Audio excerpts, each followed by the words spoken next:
তাইলে আমি আখিরাতের কথা মনে করাইতে আসছি যে আমাদেরকে মরতে হবে, হাসলেও মরে যাবে, কাঁদলেও মরে যাবে, সুখে দুঃখে আমরা মরেই যাব, চলেই যাব আমরা।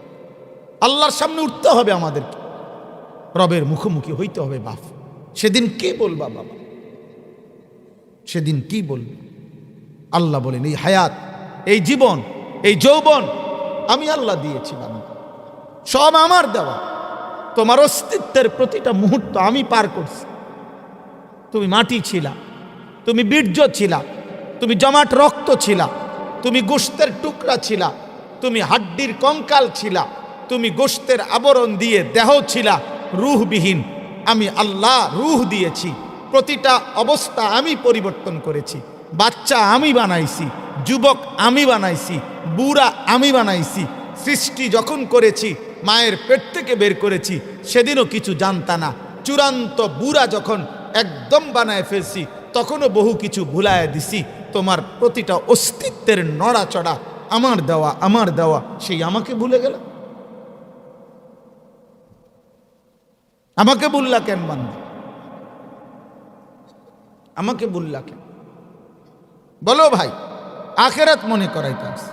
আখেরাত একটা ছেলেও যদি বিবেক থাকে, তুমি মনে রাখো রাসূলুল্লাহ সাল্লাল্লাহু আলাইহি সাল্লামের হাদিস শোনো।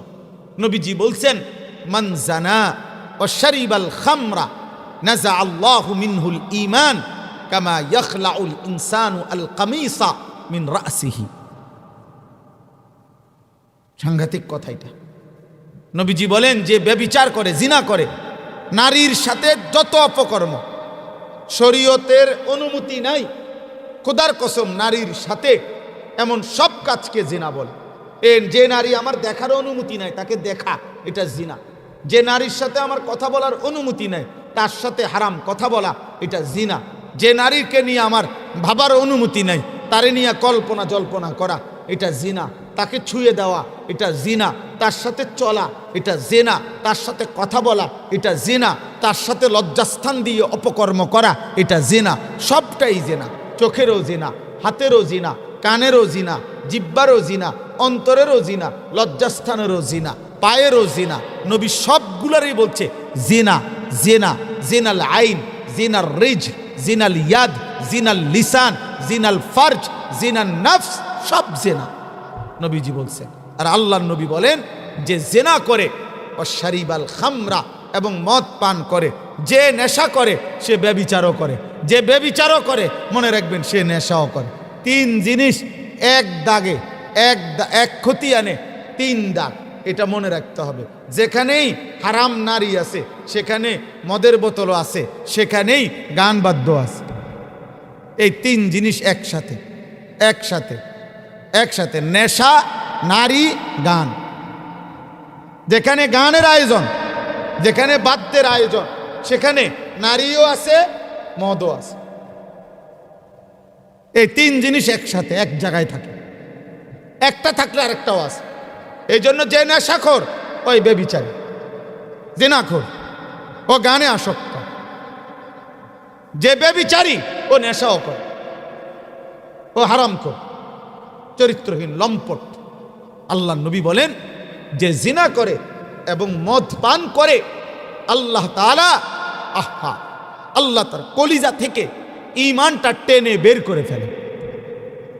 কেমন?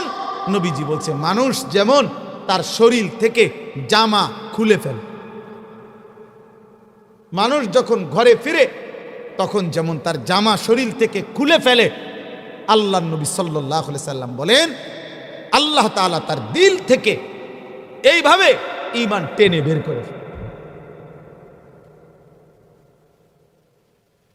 লা ইয়াজনি জানি হিনা ইয়াজনি ওয়া হুয়া মুমিন। বুখারী মুসলিমের হাদিস। আল্লাহ নবী সাল্লাল্লাহু আলাইহি সাল্লাম বলেন, কেউ যখন বেবিচার করে তখন তার ঈমান থাকে না। লা ইয়াশরাবুল খামরা হিনা ইয়াশরাবু ওয়া হুয়া মুমিন। নবীজি বলছেন, কেউ যখন নেশা করে, এই মদখোর, গাঁজাখোর, ফুট্টাখোর, বাবাখোর, ডাইলখোর, ইয়াবাখোর, হারামখোর, এই সমস্ত নেশাখোর, আল্লাহ নবী বলেন যখন নেশা করে তার ঈমান থাকে না। বিশুদ্ধ হাদিস। লা ইয়াসরিকু সারিকু হিনা ইয়াসরিকু অহুয়া মুমিন। নবীজি বলেন যে চুরি করে তার ঈমান থাকে না, চোরের ঈমান থাকে না, নেশাখোরের ঈমান থাকে না, ব্যভিচারীর ঈমান থাকে না। আল্লাহ কোরআনে বলছে আয-যানি লা ইয়ানকিহু ইল্লা যানিয়াতান আও মুশরিকা। যুবক মনে রাখো বাবা, মানুষের বেডি সাউন আর ঘরের বেডি 2 নম্বর অন, দেখবা বুঝবা।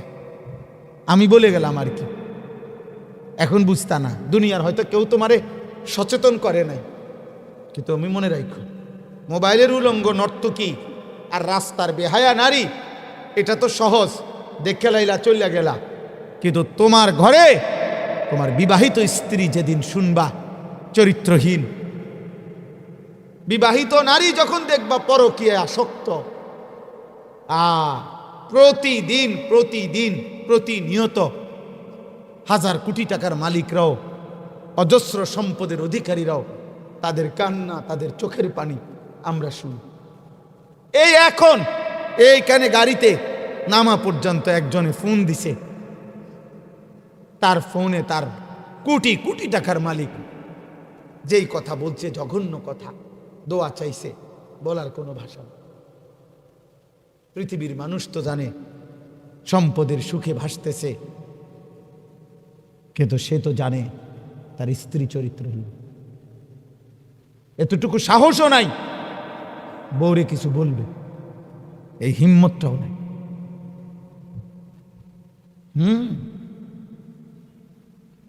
এতটুকু সাহসও নাই। আল্লাহ কোরআনে এটা বলছে আয-যানি লা ইয়ানকিহু ইল্লা যানিয়াতান আও মুশরিকা। কোরআনের আয়াত আব্বা, আল্লাহ তাআলা বলছে যে পুরুষ ব্যভিচারী জিনাকার, আল্লাহ বলছে সে বিবাহ করতে পারে না, করবে না। যাকেই বিবাহ করবে ওই নারীর পরিচয় হবে 2টা, হয় আরেকটা জানিয়া ব্যভিচারিণী নারী, আও মুশরিকা অথবা মুশরিক বেঈমান। তোর কপালে কোনো পবিত্র নারী জুটবে না। তোর মতো এরকম 24 ঘন্টা বেডি চাউন না, আর হেবুডিও বেডা চাউন না, বুঝবা। তুমি যেরকম 12 কাঠের পানি খাইছো, এ বুড়িরও দেখবা 16 কাঠের পানি খাইছে। হ্যাঁ, তখন বুঝবা অসভ্য নারীর যন্ত্রণা কাকে বলে, চরিত্রহীন নারীর যন্ত্রণা কাকে বলে। মনে রাখো বাবা, তোমরা তো সবাই বাপ মা হারাই হয়ে গেছো। মোবাইলে আসক্ত ছেলেদের তো কোনো বাবা মাই নাই, বাবা মাই নাই। বাবা মা থাকলে তো তার চুল, চেহারা, চলাফেরা এতটুকু ন্যূনতম থাকতো, মানসিকতা যে আমার আব্বা আছে, আমার পরিবার আছে, আমার আল্লাহ আছে। তোমরা এখন স্বাধীন, তোমরা মুক্ত, তোমরা আজাদ, তোমাদেরকে বাধা দেওয়ার কেউ নাই। তোমরা মনে করেছ তোমরা মুক্ত, ঠিক আছে, চলো বাবা। আম হাসিবাল্লাযীনা ইয়া'মালুনা আস-সাইয়্যাতি আন ইয়াসবিকুনা। আল্লাহ বলে যারা যারা তোমরা পাপ করছো, তোমরা যদি ভেবে থাকো আমি আল্লাহকে ডিঙ্গায়ে যাবা, সাআ মা ইয়াহকুমুন। আল্লাহ বলে এটা তোমাদের ভুল ধারণা। সবাইকে ছেড়ে দিতে পারলেও, আড়াল করতে পারলেও আমি আল্লাহকে আড়াল করতে পারব। পারবেন? এজন্য দোস্ত, নেককার নারী জুটবেন। ওয়াজ-যানিয়াতু লা ইয়ানকিহুহা ইল্লা যানিন আও মুশরিক। আল্লাহ বলেন কোন ব্যভিচারিণী মেয়ে তার কপালে জুটবে না, তাকে বিয়ে করবে না। যে তাকে বিয়ে করবে ওইটা হয়তো ব্যভিচারী পুরুষ অথবা মুশরিক পুরুষ। ওয়া হুররিমা যালিকা আলাল মুমিনিন। আল্লাহ বলেন কোন ঈমানদার পুরুষ নারীর জন্য ব্যভিচারী পুরুষ নারী হারাম করে দেওয়া হবে। হারাম বেটা তোর জন্য, চরিত্রবান নারী তোর জন্য হারাম। তোর কপালে আরেকটা লম্পট নারী জুটবে। তোমরা কয়টা শুনবা? কারো যদি বিশ্বাস না হয় তা আমার কাছে আইসো কোনোদিন, আমি তোমারে শুনামু। আমার হোয়াটসঅ্যাপের মধ্যে আমার 2 জন ছাত্র আছে মাওলানা, ওদের কাছে আমি দায়িত্ব দেওয়া আছে। শত শত মানুষের কথা রেকর্ড করে, শুনে আমারে জানায়, জিজ্ঞাসা করে, পরামর্শ নেয়। তোমারে শুনাম দুঃখ কাকে বলে, যন্ত্রণা কাকে বলে। হ্যাঁ, আমি বললাম বাবা চরিত্রহীন হইও না। তোমরা অনেক ছেলে আসছো দেখে বললাম, নষ্ট হইও না আব্বা, তোমাদের চেহারা দেখেই বোঝা যায় অধিকাংশ চেহারা কালো, নারীতে আসক্ত চেহারা, মোবাইলে আসক্ত, ছবি নাচ গান দেখে অভ্যস্ত, নামাজ নাই, সেজদা নাই, আল্লাহ নাই, রসুল নাই, বাবা নাই, মা নাই, এমন লাপরোয়া জীবন, এমন বেপরোয়া জীবন, আখেরাত ভুলে গিয়ে আব্বা এটা মানুষের জীবন, এটা জন্তু জানোয়ারের জীবন। আখেরাতকে সন্দেহ করো না, পরকালকে সন্দেহ করো না। আল্লাহ তাআলা বলেন তোমার সৃষ্টি, আমার জমিনের সব সৃষ্টি, সব দিকে তুমি তাকাইয়া দেখো আমি আল্লাহ পারি কিনা। আর আমি যদি এত কিছু পারি তাইলে আমি আখেরাত পুনরুত্থান আমি আবার কবর থেকে উঠাইতে পারবো না কেন? কথা বলে না। মক্কার কাফেররা প্রতিনিয়ত বলতো মুহাম্মদ যাই কও সব বুঝে ধরে, কিছুটা কম বেশি, কিন্তু আখেরাত বুঝে ধরে না। কবর থেকে পুনরায় আবার হাসরের ময়দানে উঠাবে কেমনে? আমগরে পাইব কই? আমরা মাটির সাথে মিশে যাব, আমরা মাটির সাথে হারিয়ে যাব। মনে করেন 500 বছর আগে এক জায়গায় কবরস্থান আসিল, হইতে পারে 500 বছর পরে এখন ওইখানে কবরস্থান দূরে থাক, অনেক মাটিও নাই, ওইটা খাল হয়ে গেছে, নদী হয়ে গেছে।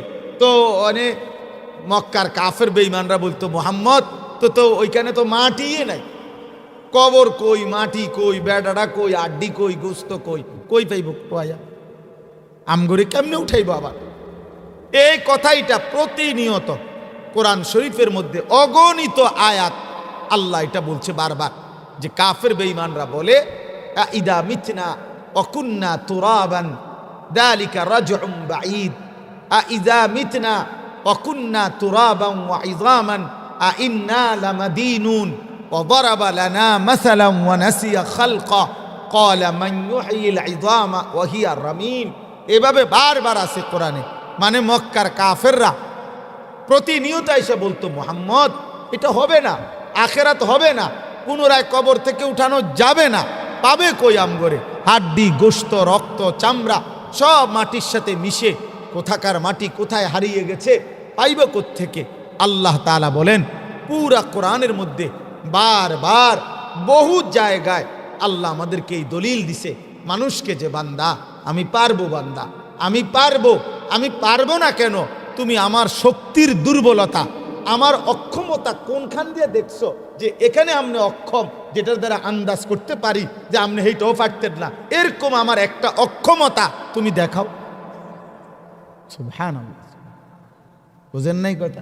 আল্লাহ যেন চ্যালেঞ্জ করছে, বান্দা তুমি কও আমি কোন জায়গায় অক্ষম, আমার অক্ষমতা দেখাও, আমার দুর্বলতা দেখাও, তুমি আমার সমস্যা কোথায় দেখাও। সুবহানাল্লাহ। আসলে কি বলা যাবে কোনো অক্ষমতা আল্লাহর? কথা বলেন, আল্লাহর বলা কোনো কথা আল্লাহ তাআলা করতে পারে নাই বা পারতেছে না এমন কোনো কিছু আছে আমাদের কাছে? কারো কাছে আছে? কোনো কাফের মুশরিকদের কাছে আছে এরকম কিছু যে দলিল যে আপনার গো আল্লাহ তো এটাও কইছিল করতে পারবো? কো একটা সময় তোমার ব্রিটিশ এত বড় রাজত্ব করছিল, ব্রিটিশ আমলে তারা বলছিল যে আমাদের রাজত্বে কোনোদিন সূর্য ডুবে না, সূর্য ডুবে না। আজকে পৃথিবীতে সেই ব্রিটিশের রাজত্ব এই পৃথিবীব্যাপী আর নাই। একদিন রাশিয়া সোভিয়েত ইউনিয়নে কমিউনিজম, অর্থাৎ এই বাংলাদেশে কিছু দল আছে জাসদ বাসদ সমাজতান্ত্রিক দল, এদের যে মূল গুরু রাশিয়া, কমিউনিজম সোভিয়েত ইউনিয়ন ছিল, তখন ওইটা যখন প্রতিষ্ঠিত হয়েছে, ওই বেঈমানরা প্রকাশ্য দিবালোকে মানুষের সামনে এরকম খোলা মাঠে বলছিল, সোভিয়েত ইউনিয়ন তখন 14টা বা 16টা দেশ নিয়ে একটা রাষ্ট্র গঠন হয়েছিল কমিউনিজমের উপরে, মানে সমাজতন্ত্রের উপরে। তখন ওই বেঈমানরা ঘোষণা দিছিল কাফেরগুলা যে মুসলমানের আল্লাহকে আমাদের আকাশ জেদ্দুর, আমাদের সীমানা জেদ্দুর, এদ্দুর থেকে গুড বাই, আর যেন না আসে, বিদায় দিলাম, গুড বাই। এবং বলেছিল সোভিয়েত ইউনিয়নের সংসদে দাঁড়াইয়া তারা বলছিল, তাদের বেঈমান বলছিল যে আমাদের সক্ষমতা এই পরিমাণ এখন যে উপরের ওই আসমানটা যদি আমাদের সামনে ভেঙে পড়ে আমরা তাকেও প্রতিহত করতে সক্ষম। এত বড় অহংকারী বেঈমানদের আজকের পৃথিবীতে নামও নাই। এই মতবাদের সোভিয়েত ইউনিয়নের কোনো নাম গন্ধ এখন আর পৃথিবীতে ওয়ার্ল্ড ম্যাপে আর নাম গন্ধ নাই। এখন আর জানোয়ারও তাগর দিকে ফিরে ফেসাবো করেন।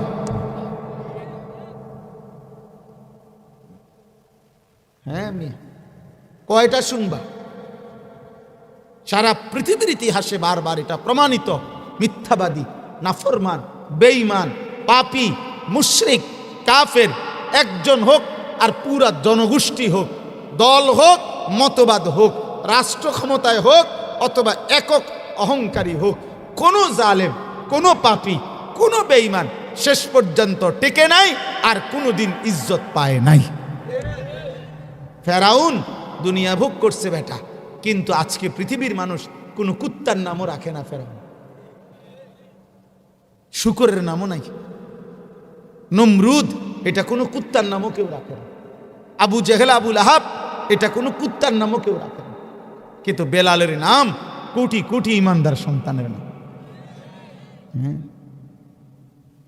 বেলাল আজও আছে, বেলাল আজও আছে। এই জন্য দোস্ত প্রত্যেকে ইনশাআল্লাহ এই কথাটুকু বলি, আখিরাত হবে, আখিরাত হবে, কথা বলে না, পরকাল হবে। অতএব খামখেয়ালি করুন, নাফরমানি করুন। আব্বা আমি অনুরোধ করলাম একটা ছেলেও তোমরা মুসলমান আব্বা, এত কথা এত ধমকা ধমকি করছি, এর মাকসাদ এটা, তোমারে মনে করাইলাম তুমি মুসলমান, তোমার চুল সুন্দর করো, তুমি বেঈমানের মতো চুল রাখো না। বেঈমান হাসে যে ধর্ম নাকি তার ইসলাম, অথচ তার চেহারা আমাদের মতো। বিশ্বাস কর আব্বা, ইসলাম রে হাসির পাত্র বানায় না। আমার নবীর 23 বছরের মেহনত রে তোমার কারণে উপহাসের পাত্র বানাইও না। আমার রসুলকে এত লজ্জা দিও না, সাহাবাই কেরামকে এত বড় অপমান কইরো না, ওলামাই কেরামকে অপমান কইরো না, আল্লাহর কোরআনকে বেইজ্জতি করো। ওরা হাসে তোমাদেরকে দেখে, বেনামাজি ছেলে ওরা হাসে, ওদের কাছে প্রযুক্তি আছে, ওদের মেশিন এত অত্যাধুনিক। 24 ঘন্টা আমরা পৃথিবীতে মুসলমানরা প্রত্যেক ব্যক্তির সাথে তাদের 24 ঘন্টার হিসাব আছে যে আমরা কে কখন কোথায় কি করছি। বিশেষ করে আমরা যারা একটু মানুষের কাছে পরিচিত তাদের ব্যাপারটা 24 ঘন্টা তাদের নখদর ট্রিগারের সামনে আছে। এটা আমরা বুঝি, আমরাও বুঝি। বাকি আমরা এটাও বুঝি যে যে যেখান দিয়ে যাই করুক শেষ পর্যন্ত আমার আল্লাহর কাছেই ফেরত পাঠাবে। তো আর অসুবিধা, তুই তো আর তোর কাছে রেখে দিতে পারতি না, আমারে তো আমার মালিকের কাছেই পাঠাবি, আর আমার মালিক ইনসাফ করবে ইনশাআল্লাহ। হ্যাঁ, অসুবিধা কি? আর মরা মানে তো আর ওই মৃত্যুবরণ করা, এটা মানে তো আর কাফের বেঈমানের কাছে থাকা না, কার কাছে যাওয়া? তার অসুবিধা।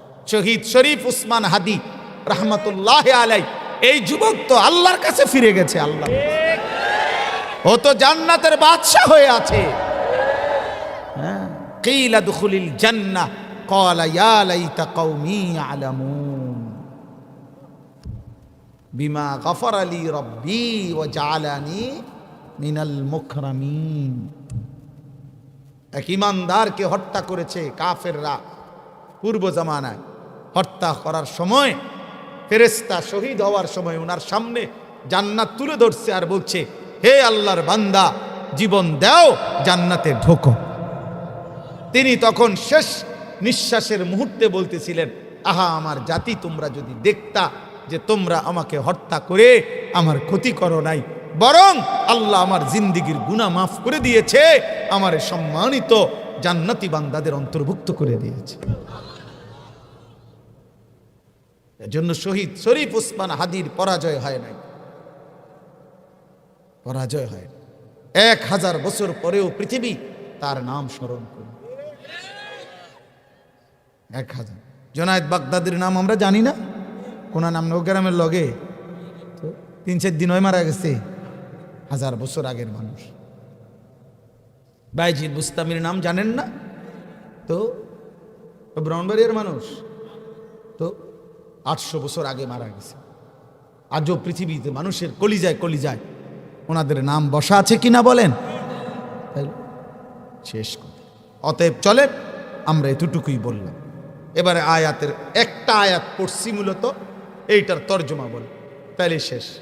মূলত এই আয়াতের অর্থ এইটাই, আল্লাহ জবাব দিছেন, ইয়া আইয়ুহান নাস, হে মানুষ, ইন কুনতুম ফি রাইবিম মিনাল বাস, আমি আল্লাহ যে কবর থেকে পুনরায় হাসরের মাঠে তোমাদেরকে উঠাবো, এটা যদি তোমরা সন্দেহ করো, তো আমি আল্লাহ তোমাকে কতগুলো যুক্তি দিচ্ছি, তোমার নিজের দেহ দিয়ে আগে, তোমাকে দিয়ে তোমার সামনে আমি আল্লাহ যুক্তি দিচ্ছি। আল্লাহ নিজে বলতেছেন, তুমি আগে এটি একটু কও, এগুলো যদি আমি পারি তো এটা পারবো না। এক, ফাইন্না খালাকনাকুম, আমি আল্লাহই তো তোমাদেরকে সৃষ্টি করেছি। কেমনে কেমনে বানাইছি আল্লাহ বলেন, গল্পটা শোনো শেষ পর্যন্ত, তোমার জন্মের গল্প, তোমার জীবনের গল্প আমি আল্লাহ তোমারে কইতেছি, শোনো। মিন তুরাবিন, আমি প্রথম তোমাকে মাটি থেকে বানাইছি। সুম্মা মিন নুতফাতিন, অতঃপর বীর্যের ফোঁটা থেকে বানাইছি। সুম্মা মিন আলাকাতিন, অতঃপর জমাট রক্ত থেকে বানাইছি। সুম্মা মিন মুদগাতিন, অতঃপর গোশতের একটা টুকরা বানাইছি। মুখাল্লাকাতিন ওয়া গায়রি মুখাল্লাকা, এই গোশতের টুকরাটাকে কাউকে কাউকে একবারে পরিপূর্ণ দেহ বানাইছি, কাউকে আবার দেহের মধ্যে কোনো অঙ্গ অংশ ত্রুটিযুক্ত করে দিয়েছি। কথা বুঝেন নাই? মানুষের অঙ্গের মধ্যে, শরীরের মধ্যে কমতিওয়ালা মানুষও তো জন্মে, নাক একটা নাই, বা নাক এরকম কাটা, ঠোঁট কাটা, এরকম আছে না? হ্যাঁ, আঙ্গুল একটা বেশতি, এরকম আছে কিনা বলে? আল্লাহ বলেন, কাউকে তো পূর্ণ আকৃতি দিয়ে ঠিকমতো বানাইছি, কাউকে কমতিও করে দিছি। দিয়ে আল্লাহ বলেন, আমি আল্লাহ তাআলা তোমাকে সৃষ্টি করেছি লিনুবাইয়িনা লাকুম, এরকম এরকম কেন করছি? কাউকে পূর্ণ আকৃতি দিছি, কাউকে কোনো কোনো আকৃতিতে একটু কমায় দিছি, যেন তোমাদের কাছে আমি আল্লাহ স্পষ্ট করতে পারি যে তোমরা কেউ বানায় নাই, আমি আল্লাহর আমার সিদ্ধান্তে বানাইছি। এরপরে আল্লাহ বলেন, ওয়া নুকিররু ফিল আরহামি মা নাশাউ ইলা আজালিম মুসাম্মা, আমি একটি নির্দিষ্ট সময় পর্যন্ত এই বীর্য, জমাট রক্ত, গোশতের টুকরা, হাড্ডির খাঁচা, গোশতের আবরণ, নাক চোখ কান লাগানো, পূর্ণাঙ্গ অথবা কিছুটা ঘাটতি, এই সবটা প্রসেসিং করার জন্য একটা নির্দিষ্ট সময় পরিমাণ, যা আমি জানি মায়ের পেটে আমি তোমাকে রেখে দিয়েছি। সুবহানাল্লাহ। সুম্মা নুখরিজুকুম তিফলান, অতঃপর আমি একদিন নির্দিষ্ট সময়ে তোমাকে একটা ছোট্ট শিশু বাচ্চা হিসাবে মায়ের পেট থেকে বের করে এনেছি। এরপরে সুম্মা লিতাবলুগু আশুদ্দাকুম, ধীরে ধীরে যৌবনের পূর্ণ শক্তিতে পৌঁছায়া দিছি। সুমিনকুম মাইয়ুতাওয়াফা, আর এরই মধ্যে অনেককে মৃত্যু দিয়েছি। অমিনকুম মাইয়ুরাদ্দু ইলা আরজালিল উমর, কাউকে হায়াত দিতে দিতে একেবারে অসল, অক্ষম, দুর্বল, বুড়া বানায় লাইছে, মরে না। 90 বছর হয়ে গেছে, 100 বছর হয়ে গেছে, একের আর জান চলে না, দেবটা মরে না। আরেকজনে তাগরা মানুষ মরে গেছে, ঠিক না? আমার একজন আত্মীয় আজকে মনে 10 বছর ধরে বিছানায় শয্যাশায়ী, 2টা পাশ পৌঁছা গেছে, কিন্তু এখনো হায়াত আছে। কার ইচ্ছা? বলেন না কেন? কার ইচ্ছা? আল্লাহর ইচ্ছা। আল্লাহ বলেন, লিকাইলা ইয়ালামা মিন বাদি ইলমিন শাইআ, এমন বৃদ্ধ বানাইয়া ফেলি কাউকে যে এখন আর সে এই বিগত হায়াতের কিছুই আর মনে রাখতে পারে না, স্মৃতিশক্তি বলতে আর কিছু নাই, শুধু কোনো রকমের জানটা নিয়া দুনিয়াতে বাইচা আছে। আল্লাহ বলেন, বলো তো বান্দা, তাহলে এই শুরুর থেকে বলো, একবার মাটি, একবার বীর্য, একবার জমাট রক্ত, একবার গোশতের টুকরা, একবার পূর্ণাঙ্গ আকৃতি, আরেকবার অপূর্ণাঙ্গ আকৃতি, একবার বাচ্চা, একবার যুবক, একবার একদম নিষ্কর্মা বৃদ্ধ, এত কিছু যিনি করলেন তিনি পুনরায় আবার আখিরাতের জন্য বানাইতে পারবে না কেন? সুবহানাল্লাহ। পারবে না কেন? পারবে? কথা বলে না পারবে। এবার আল্লাহ বলেন, শেষ আরেকটা উদাহরণ দেই বান্দা তোমার কাছে। তোমার বাড়ির পাশের ক্ষেত, যেটার মধ্যে তুমি ফসল ফলাও, ওইটার দিকে এবার কদ্দুর চাও। তোমারে তো বুঝাইলাম তোমার শরীর দিয়া, আচ্ছা রাখো, এবার আলগা চলো। আল্লাহ বলেন ওয়াতারাল আরদা, এবার তুমি জমিনের দিকে দেখো, জমিনের দিকে তাকায় দেখো, এই জমিন হামিদাতান, প্রথমে একদম শুকনা পাথরের মতো মাটি, হ্যাঁ, রৌদ্রে কাঠের মতো হয়ে রয়েছে, এইটা ফাইটা রয়েছে একদম। এইখানে একটা গাছ, একটা ঘাস, একটা সারা, কিচ্ছু নাই, কিচ্ছু নাই, কিচ্ছু নাই, কোনো সম্ভাবনা নাই। এমন রোদ, এমন ফাটা, এমন শক্ত মাটি। আল্লাহ বলেন তুমি দেখছিলে এটা। এবার তোমার মনে করো তো, আমি আল্লাহ ফাইদা আনজালনা আলাইহাল মাআ, এবার আমি আল্লাহ এই শক্ত জমিনের উপরে বৃষ্টির পানি নামাইলাম, পানি নামাইলাম। এবার বলো তো, এই জমিন নরম হয়ে গেল, এবার ফসল নতুন চারা বের হয়ে গেল। ইহতাজ্জাত, এবার ছোট্ট গাছের পাতা নড়তে শুরু করলো হালকা বাতাসে। ওয়ারাবাত, আস্তে আস্তে বৃদ্ধি পেতে লাগলো। এবং আমবাতাত মিন কুল্লি যাওজিন বাহিজ, এবং ধীরে ধীরে নয়নাভিরাম, তোমার চিত্তাকর্ষক, তোমার নয়ন জুড়িয়ে যায় এমন গাছ, এমন ধান, এমন ফুল, এমন ফসলে পরিণত করে আমি আল্লাহ তোমার জন্য উৎপন্ন করে দিলাম। এটা যদি আমি পারলাম, ওইটা পারবো না কেন? ওইটা পারবো না। এই দুইটা উদাহরণ দিছি তোমার মাঝে। তুমি বলো আমি আল্লাহ এত রং, এত রূপ, তোমার এত হালাত পরিবর্তন করেছি, যেই আল্লাহ, সেই আল্লাহ পুনরায় সৃষ্টি করতে পারবো না কেন? একটা শুকনা জমিনের মধ্যে যেই আল্লাহ এমন সুন্দর গাছ ফসল উৎপন্ন করতে পারলাম, সেই আল্লাহ পুনরায় আমি আল্লাহ আখেরাত হাসরের মাঠে উঠাইতে পারবো না কেন? তাহলে আখেরাত হবে? বলেন না, আখেরাত হবে, কবর হবে, পরকাল হবে, হবে। আমার কথা শেষ। 2 দিন ব্যাপী তাফসীরুল কোরআন মাহফিলে আরো অনেক কথা হবে ইনশাআল্লাহ।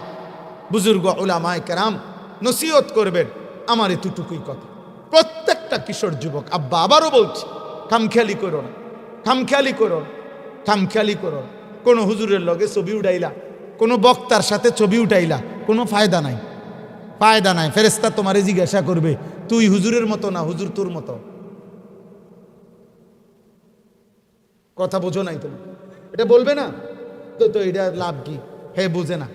হ্যাঁ, আমরা একবারে কাবা শরীফের ইমাম সাহেবের লগে ছবি উঠাইছেন, আর ফেরেশতা বলবো ও মনে তারা দুজনে নামাজ পড়া। ফেরেশতা এত সোজা? হ্যাঁ, আমনের মতো, আমনের চুল চেহারা দেখলে বোঝা যায় না আপনি কোন জাতের মানুষ। তা আপনি ছবি উঠান কিনতেন? আপনি ছবি উঠান কিনতেন? হ্যাঁ, না বুঝার কি আছে?